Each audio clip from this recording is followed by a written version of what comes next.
comment on convainc les gens? Comment on pas les faire changer d'avis tout de suite, c'est impossible, mais comment on peut leur faire réfléchir en se disant il y a quelque chose qui ne va pas et de se poser des questions. La méthode qui me semble bien marcher, c'est de poser des questions aux gens et de pas trop en dire. Poser des questions, c'est en premier, qui a commencé? Qui a bombardé le premier? Alors là, tout le monde vous dit, c'est Poutine, c'est le 24 février, quelle question idiote. Et donc, là, je dis, ben non, ça a commencé 8 ans plus tôt et c'est l'autre camp qui bombardait. Ah tiens, je ne le savais pas.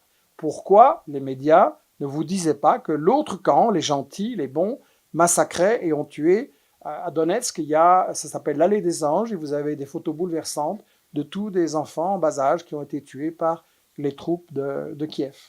Donc, ça, c'est, je crois, la première question. Une fois que les gens ont compris que ce que Poutine a fait, c'est peut-être pas excellent, mais il faut qu'on indique qu'est-ce qu'il devait faire parce que ça fait des années qu'il demande à négocier, ça fait des années qu'on lui rit au nez. On a toujours dit Poutine a excité les gens du Donbass pour déclarer leur indépendance. C'est faux. Ils se faisaient taper dessus. Ils ont demandé à la Russie on veut aller chez vous et Poutine a dit non, vous restez là. Okay, c'est exactement le contraire. Qui a commencé la guerre? C'est toujours la question. Qui a commencé? Et comme je vous le disais au début, on montre une photo et on vous montre pas, on vous cache ce qu'il y avait avant. La deuxième question à poser, c'est imaginez maintenant que Poutine ou Xi Jinping ou je ne sais pas qui place des bombes atomiques à Montréal, à Mexico et à La Havane. Que font les États-Unis? Ils sourient et ils disent oui, c'est la démocratie, mais vous allez voir que ça va chauffer. C'est exactement ce que les États-Unis ont fait.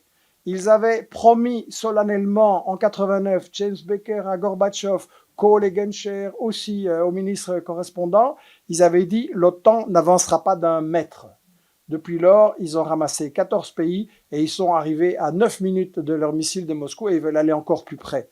Donc les États-Unis n'accepteraient pas ça. Et même aux États-Unis, il y a plein de gens qui disent il faut un accord, il faut baisser la menace nucléaire, il faut respecter ça. Et c'est un jeu extrêmement dangereux qu'on est en train de jouer. Et donc la troisième question que je pose aux gens, et je finis par là, c'est pourquoi est-ce que sur Facebook, il était interdit de parler d'Azov jusqu'au 23 février parce que c'était affiché comme des nazis sur base de sources des États-Unis, le FBI et toutes sortes d'autorités de ce genre qui disaient Azov nazi, et pourquoi le 24 février Azov n'est plus nazi et on peut en parler et c'est magnifique.